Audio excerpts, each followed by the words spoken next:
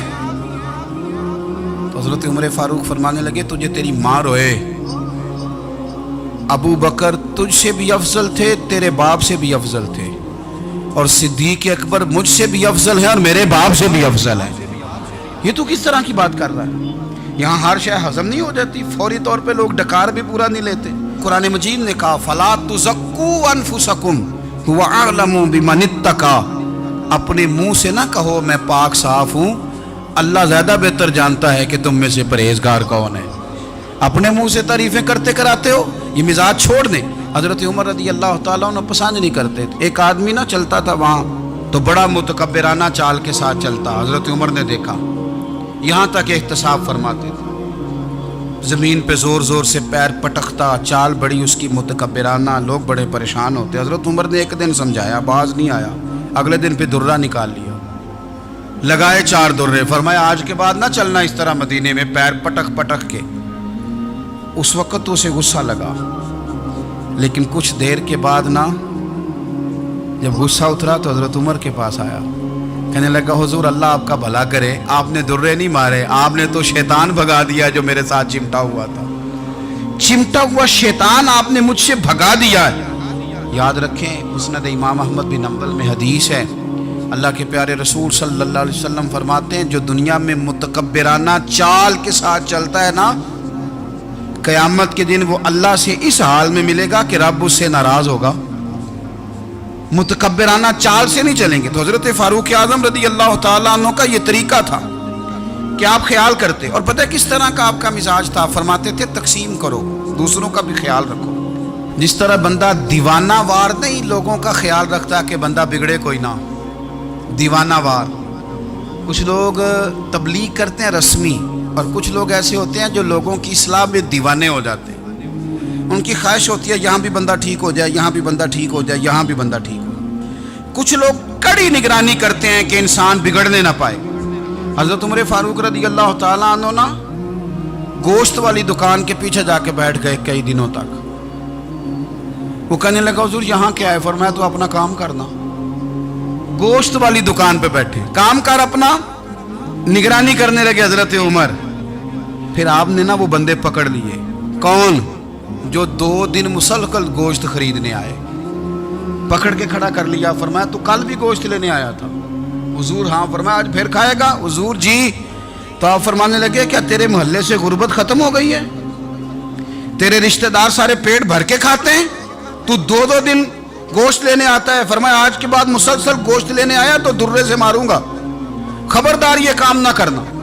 یہاں تک نظام احتساب کا جب خیال رکھا جائے پھر حالات بگڑا نہیں کرتے، پھر وہ قابو میں رہا کرتے ہیں. حضرت عمر فاروق رضی اللہ تعالیٰ عنہ اس ترتیب کے ساتھ اصلاح کرتے، اس ترتیب کے ساتھ. سیدنا فاروق اعظم رضی اللہ تعالیٰ عنہ کی ایک بات آخر میں عرض کرنی ہے، وہ میں بھی اپنے اوپر لاگو کروں، آپ بھی غور کریں. حضرت عمر فاروق رضی اللہ تعالیٰ عنہ نے نا خط لکھا حضرت ابو موسیٰ اشعری کو. آپ فرمانے لگے یاد رکھنا جو گورنر، جو امیر اپنے رب کریم کی فرما برداری کرتا رہتا ہے نا، اس کی رعایا بھی اس کی فرما برداری کرتی ہے. اور جو لوگ اپنے رب کریم کی فرما برداری چھوڑ دیتے ہیں، پھر جنہوں نے ان کی فرما برداری کرنی ہوتی ہے وہ ان کی فرما برداری چھوڑ دیتے ہیں. آپ نے سپہ سالاروں کو خط لکھے تھے، فوج کے جو جرنیل تھے، کمانڈو تھے، ان کو خط لکھے تھے. فرمایا جو سپاہی نماز نہیں پڑھتا اسے فوج سے نکال دو. اور ساتھ لکھا تھا یاد رکھو جو رب کا وفادار نہیں وہ ہمارا کیسے ہو سکتا ہے، نکال دو ان لوگوں کو، فوج سے الگ کر دو. ہم آج جو بے پناہ پریشان ہیں، ہمارے بچے بات نہیں مانتے، شاگرد بات نہیں مانتے، ہم شکوے کرتے ہیں، بے ادبی بڑھ گئی. ادب کے ساتھ میں گزارش کروں گا بڑوں کی بارگاہوں میں، جو میری طرح کے بڑے بنے ہوئے ہیں، بزرگوں سے نہیں بات کرتا، ان سے میں کہوں گا کہ ہمیں ایک دفعہ اپنے اوپر بھی تو غور کر لینا چاہیے. کہیں ایسا تو نہیں ہے کہ ہم جب تک اللہ تعالیٰ کے فرما بردار تھے، جب تک ہم تقوی کے معیار پر تھے، ہماری بات ماننے والے ہماری بات مان رہے تھے. کہیں ایسا تو نہیں کہ ہم اس معیار سے ہل گئے ہیں تو اب جو ہمارے فرما بردار تھے وہاں سے ہل گئے. حضرت عمر رضی اللہ تعالیٰ عنہ فرمایا کرتے تھے کہ لوگوں کو عجب میں مبتلا نہیں ہونا چاہیے، خود پسندی کا جو ماحول ہوتا ہے اس سے لوگوں کو ہمیشہ نکلنا چاہیے۔ حضرت عمر کے ایک صاحبزادے نے کنگھی کر لی، اچھا لباس پہن لیا تو درہ مارا جناب عمر نے، تو آپ کی بیٹی کہنے لگی ابا یہ تو بالکل جائز ہے، اچھے کپڑے پہننا، اچھا لباس پہننا اور سر میں کنگھی کر لینا، اس پر درہ کیوں مار دیا؟ تو آپ فرمانے لگے بیٹا یہ خود پسندی میں مبتلا ہونے لگا تھا، یہ اپنے آپ کو بہت بھلا سمجھنے لگا تھا، اس کا خیال تھا کہ میں ہی ہوں، میرے علاوہ کوئی نہیں، یہ اس مقام پہ جا رہا تھا جہاں اس کی تربیت رک جاتی، اس لیے درہ مارا ہے۔ ایک دفعہ حکومتی معاملات کے اندر آپ کی اہلیہ نے مشورہ دینا چاہا، بڑے کام بیویاں نہیں کرتی، بڑے بڑے معاملات میں مداخلت نہیں کرتی۔ ہمارے بر صغیر میں وہ بادشاہ نہیں گزرا کہ جو فیصلہ کرتا تھا تو کرسی پہ بیٹھ جاتا تھا اور پردے کے پیچھے اس کی بیوی بیٹھ جاتی تھی، اور جب وہ فیصلہ سنانے لگتا تو یوں گردن پیچھے کرتا اور اہلیہ جو کہتی وہ فیصلہ سنا دیتا۔ لیکن ایک دفعہ خاتون نے ایک آدمی کو حضرت عمر نے معزول کیا تو آپ کی اہلیہ نے، اس آدمی کی اہلیہ حضرت عمر کی اہلیہ سے ملی ہوں گی، تو خاتون نے ذرا سفارش کرنی چاہی، تو جناب عمر فاروق رضی اللہ تعالیٰ عنہ کے ہاتھ میں عصا تھا، ڈنڈا تھا، 2-3 دفعہ زمین پہ مارا، فرمایا تمہیں کس نے اجازت دی ہے حکومتی معاملات میں مشورہ دینے کی؟ یہ مشورہ مولا علی دیں گے یا عثمان غنی دیں گے؟ آپ کو کس نے اجازت دی؟ وہ حکومتی معاملات، وہ مسلمانوں کا اجتماعی معاملہ، وہ مسلمان دیکھیں گے، آپ کو اس میں آنے کی اجازت نہیں ہے۔ جو آپ کی ذمہ داریاں ہیں، آپ کے حقوق ہیں، ان پر آپ بات کریں۔ تو بھائی نظام میں احتساب اپنی ذات سے شروع کریں۔ ہماری اولادیں، ہمارے بچے، وہ باہر سے انہوں نے زیادہ اثر نہیں لیا، ہم نے انہیں بتایا ہے کہ ہم بڑے غریب ہیں، ہم بڑے مجبور ہیں، ہم تو بڑے کمزور ہیں، ہماری تو سنتا کوئی نہیں، یہ تو امیروں کا ملک ہے، اس میں تو فلانے کو اہمیت حاصل ہے۔ ان باتوں نے ہمارے بچوں کو کمزور کیا ہے، ان باتوں نے ہمارے بچوں کے دلوں میں احساس کمزوری پیدا کیا ہے۔ آپ ان کو جینا سکھائیں، آپ ان لوگوں کو بتلائیں کہ رب کریم نے جو تمہارے لیے بہتر سمجھا وہ تمہیں اپنے فضل سے بڑا عطا فرمایا ہے۔ آپ ان کو ان کے مقام پر رہ کر خوددار اور قناعت پسند ہونا سکھائیں، آپ یقین کریں گھر امن والا بن جائے گا۔ بچے اگر بھنا ہوا گوشت کھا رہے ہوں اور پھر بھی لاڑی رہے ہوں کہ مسالہ میری مرضی کا نہیں، سٹائل میری مرضی کا نہیں، ٹیسٹ میری مرضی کا نہیں، یہ والا گوشت میں نے نہیں کھانا، یہ اس طرح کر کے بھنا ہوتا تو پھر میں نے کھانا تھا، وہ زیادہ خوفناک صورتحال ہو جاتی ہے۔ لیکن اگر ابا جی، اماں جی، گھر والے کھیتوں میں کام کر رہے ہوں اور بچے اچار کے ساتھ روٹی لے کے جائیں اور بننے پہ بیٹھ کے، پھٹے پہ بیٹھ کے وہ پھر کھانا شروع کریں، اور جب وہ اچار آئے اور وہ ایک دوسرے کو کہیں کہ آج تو 2 کلے ہو گئے میرے کام کے، اس دفعہ تو دیکھنا ہماری فصل کتنی شاندار ہوگی، ایک دوسرے کو دیکھ دیکھ کے وہ ہنسیں اور مسکرائیں اور ان کی باتوں میں لذت ہو، اور پھر وہ کہیں کہ آم بڑے اچھے مل گئے تھے، دیکھو اچار کتنا سونا آ گیا ہے، دیکھو یہ کس قدر زیادہ اچھا ٹیسٹ ہے، تیل بھی بڑا اچھا ہے، گل بھی بڑے وقت پہ گیا ہے۔ آپ یقین کریں یوں لگتا ہے کہ کائنات کی سب سے بہترین روٹی یہ لوگ کھا رہے ہیں۔ یہ سوچ حضرت عمر نے ہمیں دی ہے، یہ فکر جناب عمر نے ہم تک پہنچائی ہے۔ اللہ ہمیں سمجھنے کی توفیق عطا فرمائے۔ آخر دعوایا ان الحمدللہ رب العالمین۔ بول اٹھا کافر، بول اٹھا، اگر 6 مہینے عمر دنیا میں اور رہتے تو دنیا میں کوئی کافر موجود نہ ہوتا۔ 6 مہینے، اور جب اس بطل جلیل کا جنازہ اٹھا، اللہ بخاری پڑھیے نا، اللہم ارزقنا شہادتا فی سبیلک، اللہ بسترے کی موت نہ دینا، شہادت کی دینا۔ عمر شہید ہوئے، مسجد نبوی میں نماز پڑھاتے، اور جب جنازہ اٹھا تو مدینے کا پھر پیچھے جو دلیر بچے وہ مولا علی تھے۔ مولا علی، جناب عمر کا جنازہ اٹھا تو سب سے پہلی ہائے جو نکلی وہ حضرت علی کی زبان سے نکلی، اور حضرت علی کی ساری داڑھی آنسوؤں سے بھر گئی۔ لوگوں نے کہا کہ علی کیا ہوا؟ فرمانے لگے تم دیکھ نہیں رہے جنازہ کس کا اٹھا ہے؟ پلٹ کے دیکھو تو صحیح، پتہ نہیں یہ کون گیا ہے؟ کہ حضور کیا ہوا؟ آپ فرمانے لگے عمر اس طرح کے کام کر کے گیا ہے، اب ان کے رستوں پہ کون چلے گا؟ کون اس کے جگر راہ وفا میں میں نقش ایسے چھوڑ آیا ہوں، میں جس منزل سے گزرا ہوں وہ اب تک یاد کرتی ہے۔ حضرت علی حضرت عمر کے جنازے پہ کھڑے ہو کے کہتے ہیں اللہ مجھے اس طرح کے عمل کرنے کی توفیق دے جس طرح کے عمر کر کے گیا۔ میرے بھائی بطل عزیز، بطل حریت حضرت عمر رضی اللہ تعالیٰ عنہ جو اپنی زندگی انقلاب والی گزار کے گئے۔ عمر جب دنیا سے گئے تو 80 دینار کا قرضہ تھا، 22 لاکھ مربع میل کا حکمران، اور اپنے بیٹے سے کہنے لگے بیٹے کوشش کرنا تیرے خاندان والے مل کے میرا قرضہ اتار دے، میری قبر پہ بوجھ نہ رہے، اور اگر خاندان والے مدد نہ کریں تو میرے دوستوں سے بات کرنا، وہ مدد نہ کریں تو پھر علی سے بات کرنا۔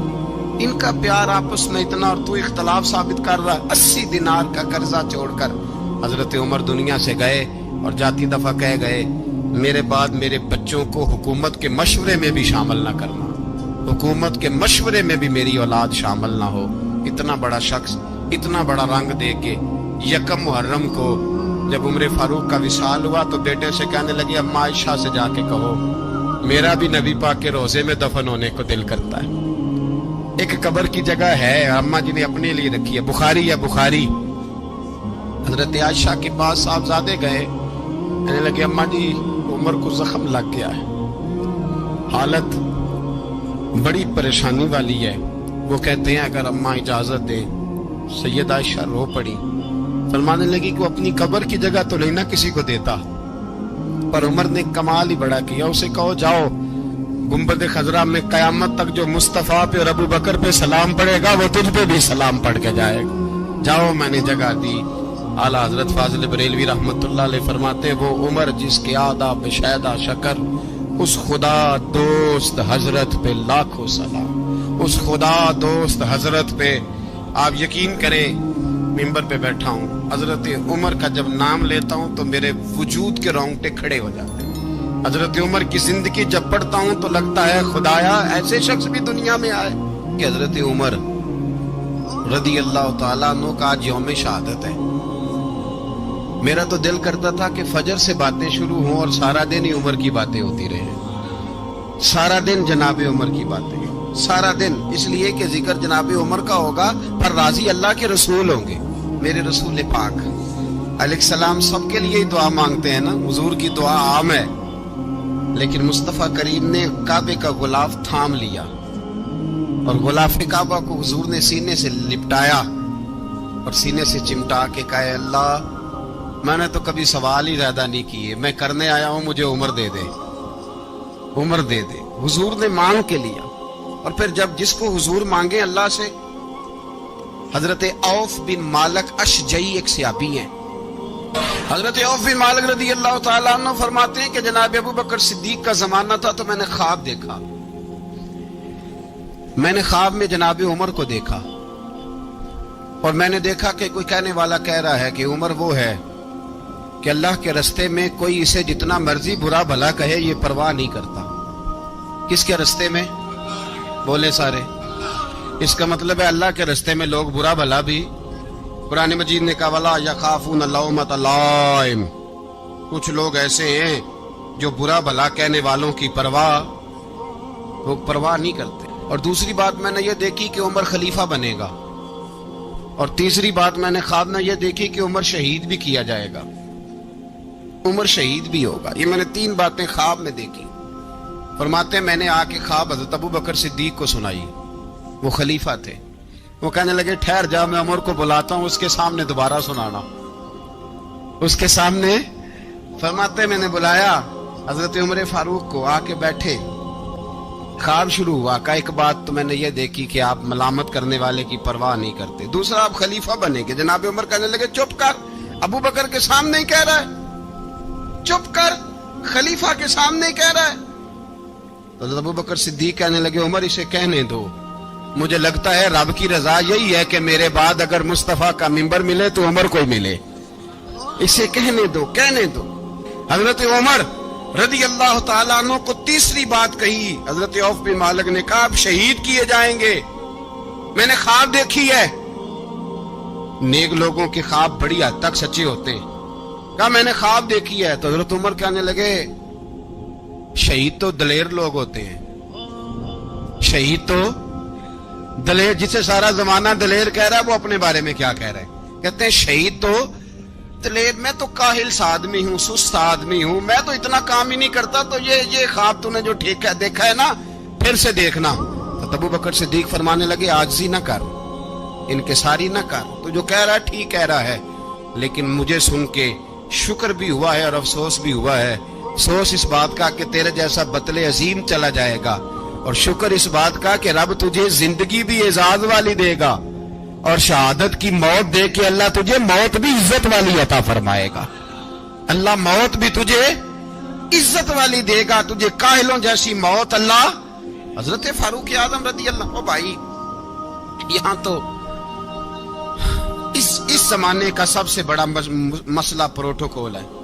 ہم چھوٹے طبقے سے لے کر بڑے سارے پروٹوکول کے قائل ہیں, پر حضرت عمر رضی اللہ تعالی, حضرت عمر کی سادگی اور پھر جناب عمر کی عاجزی, جب انسان اپنے اوپر سوار کر لیتا ہے نا, سوار کر لیتا ہے, میں بدکار پرانا خادم, کسے در ملی نٹ ہوئی, تے واصف یار نے نظر جو کیتی تے واصف ہی ہو. میں اکثر سوچتا ہوں حضور نے جہاں بھی کہا نا, فرمایا میرے بعد نبی ہوتے تو خطاب کے بیٹے عمر ہوتے. حضور نے فرمایا عمر جس رستے سے جاتا ہے شیطان وہ رستہ بدل جاتا ہے. نبی پاک صلی اللہ علیہ وسلم نے فرمایا میرا عمر وہ ہے کہ اس کی زبان پر حق جاری ہے. حضور علیہ الصلوۃ والسلام نے فرمایا 950 سال حضرت جبریل میرے عمر کی شان بیان کریں تو ان کی عظمت ختم نہیں ہوتی. 950 سال جبریل عظمت بیان کرے تو ختم نہیں ہوتی. یہ بات ہے حضرت عمر کی, اور فرمایا عمر ابو بکر کی نیکیوں میں سے ایک نیکی ہے. یہ شان ہے عمر فاروق رضی اللہ تعالیٰ عنہ کی. حضور نے فرمایا میرے بعد نبی ہوتے تو عمر ہوتے, جس گلی سے عمر آئے شیطان رستہ بدل جائے. میرے عمر فاروق کی شان 950 سال بیان ہو تو ختم نہ ہو. عمر کی زبان پر اللہ حق بیان کرتا ہے, جو عمر کہتا ہے وہی رب کر دیتا ہے. حضور ساری زندگی فضیلتیں بیان کرتے رہے, عمر جواب میں کیا کہتے ہیں؟ کوئی بتائے نا کہ یہ والی حدیثیں کبھی عمر نے بھی روایت کی ہوں کہ حضور نے میرے بارے میں یہ کہا ہے. یہ روایتیں وہ روایت نہیں کرتے. ان سے جب لوگ کہتے عمر تیری بڑی بات ہے تو عمر رو پڑتے, کہتے میں تو اونٹ چرانے والے باپ کا بیٹا ہوں, میں تو اونٹ چرانے والے باپ کا بیٹا, اونٹ چرا. اس سے آگے عمر گئے ہی نہیں ساری زندگی, اس سے آگے لفظ ہی نہیں ادا کی. اور میں تو بھائی اونٹ چرانے والا, میرا باپ تو اونٹ چرایا کرتا تھا, 10 اونٹ تھے, میری ڈیوٹی ہوتی تھی, سنبھالے نہیں جاتے تھے, ابا ڈنڈوں سے مارتا تھا. ساری زندگی عمر حج کرنے گئے, ایک خشک تنا کھجور کا عمر فاروق رضی اللہ تعالیٰ عنہ نے اس کو اپنے کلاوے میں لیا, رونے لگے. لوگوں نے کہا عمر کیا ہوا؟ فرمانے لگے یہاں میں اونٹ چرایا کرتا تھا, یہاں میں اونٹ چراتا تھا, 10 اونٹ سنبھالے نہیں جاتے تھے. دیکھو رسول اللہ کی شان, آج ساری امت چلانے کا طریقہ عطا فرما دیا ہے. ساری نظریے سے پیار. یار پیسہ کس کو برا لگتا ہے؟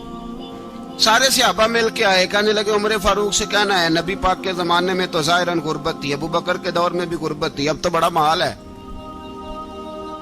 عمر سے سفارش کرو کہ عمر نیا کرتا پہنا کرے. ملکوں کے سفیر آتے, عمر وہی پھٹی پرانی چادر اوڑھ کے اور وہی کئی جگہ پہ پیبند لگے سوٹ پہن کے سفیروں کے سامنے بیٹھ جاتا ہے. عمر کو مشورہ دو, طے ہو گئی بات. سب نے جب مشورہ دے لیا تو سارے کہنے لگے یہ بتاؤ شیر کی مونچھ کو ہاتھ کون لگائے گا؟ کہنا کس نے ہے؟ بندہ بھی تو ڈھونڈو نا. نے کہا جناب میرا یہ خیال ہے کہ مولا علی شیر خدا کہیں گے, کیونکہ جس شخص کی عمر کو سب سے زیادہ حیا کرتے دیکھا وہ شیر خدا مولا علی ہے رضی اللہ تعالی. علی کہیں گے اس لیے کہ جناب علی تو کئی دفعہ جب گفتگو کرتے تھے تو حضرت عمر چپ کر جاتے تھے اور فرماتے تھے علی نہ ہوتا تو میں ہلاک ہو جاتا. تو کہا علی سے کہو. جناب علی شیر خدا کو بلایا, کس کام کے لیے؟ جی اللہ اکبر. یہ ذرا اپنے اس دور پہ اس بات کو ذرا لاکا جناب ان سے کہیں کہ زیادہ نہیں, ایک کرتا نیا پہن لے. سفیر آتے ہیں, وزیر آتے ہیں تو ایک کرتا نیا پہن لے, حضرت علی کو بلایا, آپ فرمانے لگے کوئی اور بات ہوتی تو میں کہہ دیتا, یہ والی میں نہیں کہہ سکتا. کوئی اور ہوتی تو میں عمر کو کئی دفعہ کہہ دیتا ہوں, جلال میں بھی تو سن, یہ والی میں نہیں کہہ سکتا. میں تمہیں ایک مشورہ دیتا ہوں. کہ وہ کیا؟ کہنے لگے سیدہ عائشہ صدیقہ سے کہو, وہ مومنوں کی ماں ہے, عمر ٹالے گا نہیں. اماں جی سے جا کے کہا اماں جی نیا کرتا عمر سے کہیں پہن لیں, وزیر آتے ہیں بڑے بڑے لوگ, تو چلو کوئی حرج نہیں. اللہ تعالیٰ نے ارشاد فرمایا کہ الذی خلق الموت والحیات لیبلوکم ایکم احسن عملا. فرمایا ہم نے موت اور حیات کو اس لیے پیدا کیا ہے تاکہ پتہ چلے تم میں اچھے کام کون کرتا ہے, بہترین عمل کون کرتا ہے, سوسائٹی میں معاشرے میں اچھا کردار کون چھوڑ کے جاتا ہے. یہاں سے جو لوگ سعودی عرب جاتے ہیں ان کا والد قرض اٹھا کے پلاٹ بیچ کے, یا ماں زیور بیچتی ہے, مجبوری ہے چلو وہاں جائے گا کوئی کاروبار کر لے گا. لیکن بندہ یہاں سے اتنی مجبوری کے بعد وہاں جائے اور وہاں جا کے وہ بالکل فارغ بیٹھا رہے, تو اس کو ہر آدمی سمجھاتا ہے, اور کچھ لوگ اسے سخت جملوں سے بھی نوازتے ہیں. کہتے ہیں یار اتنی مشکل سے تیرے باپ نے بھیجا ہے, اتنی آرزوؤں کے بعد تیری ماں نے تیرے لیے بندوبست کیا ہے اور تو یہاں فارغ پھر رہا ہے. آپ نے دیکھا ہوگا کہ جو لوگ اسکول کالج میں پڑھتے ہیں اور ماں باپ غریب ہوتے ہیں تو ان کے اساتذہ جب انہیں سمجھاتے ہیں تو ساتھ یہ بھی کہتے ہیں کہ یار دیکھ تیرا ابا کتنی مشکل سے تیرے خرچ پورے کرتا ہے.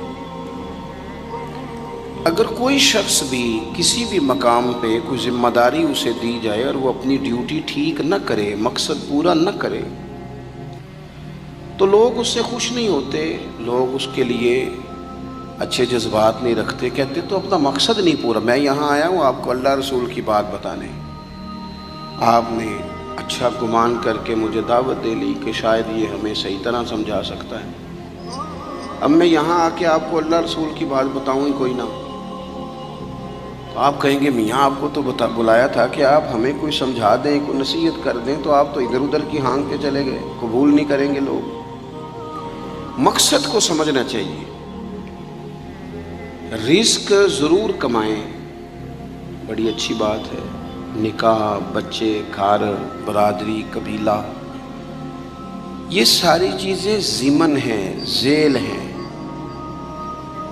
اصل کیا ہے؟ ایکم احسن عملا.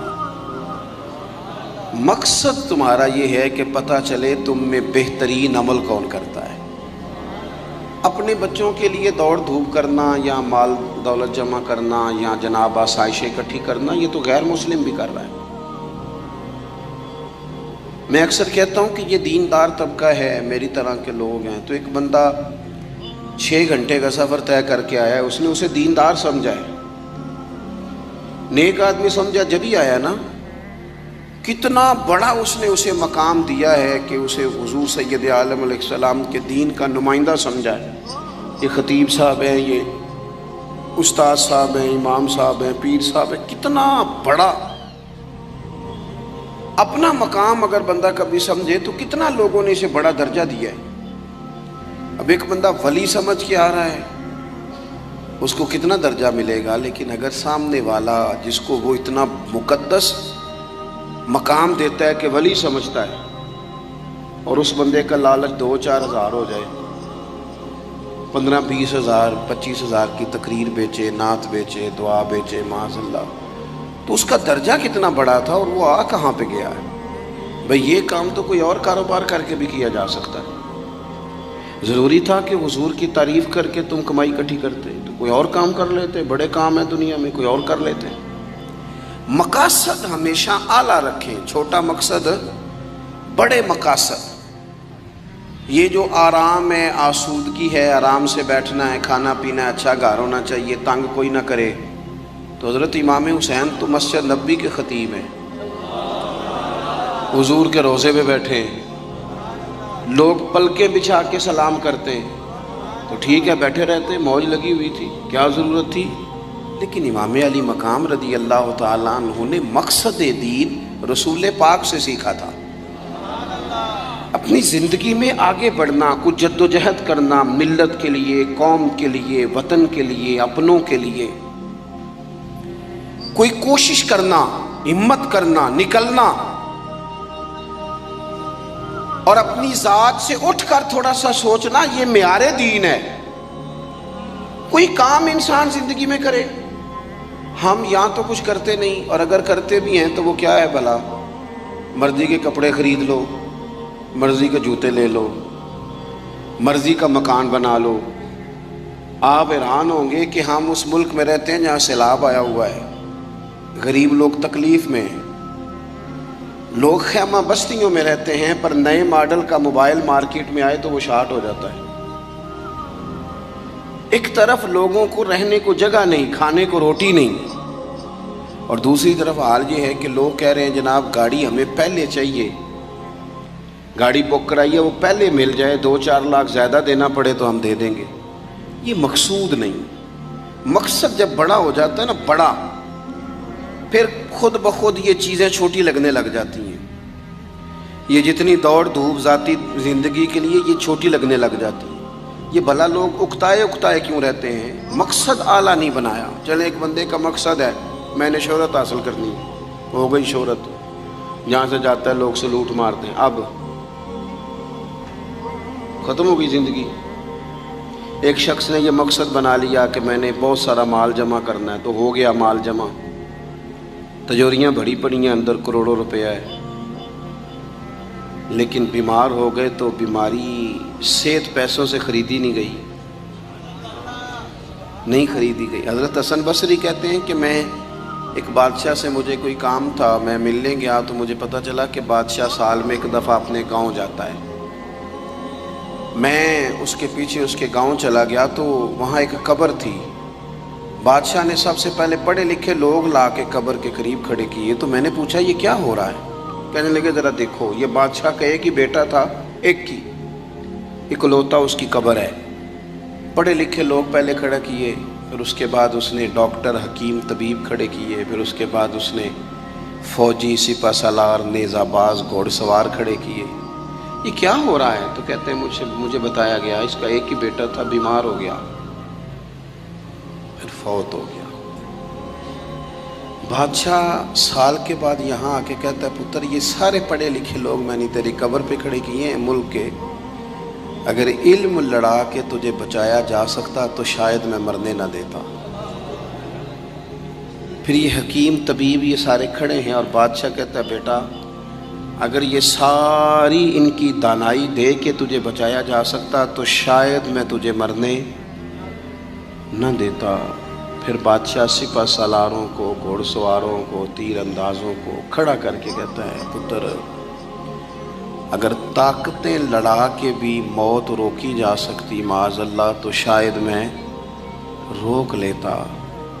پھر وہ آخر میں اپنے سر سے تاج اتار کے قبر کے پیروں والی سائڈ پہ رکھ کے رو پڑا، کہنے لگا پتر اگر حکومت دے کے، تخت دے کے بھی تجھے بچایا جا سکتا تو میں فقیر بن کے زندگی گزار لیتا پر تجھے بچا لیتا،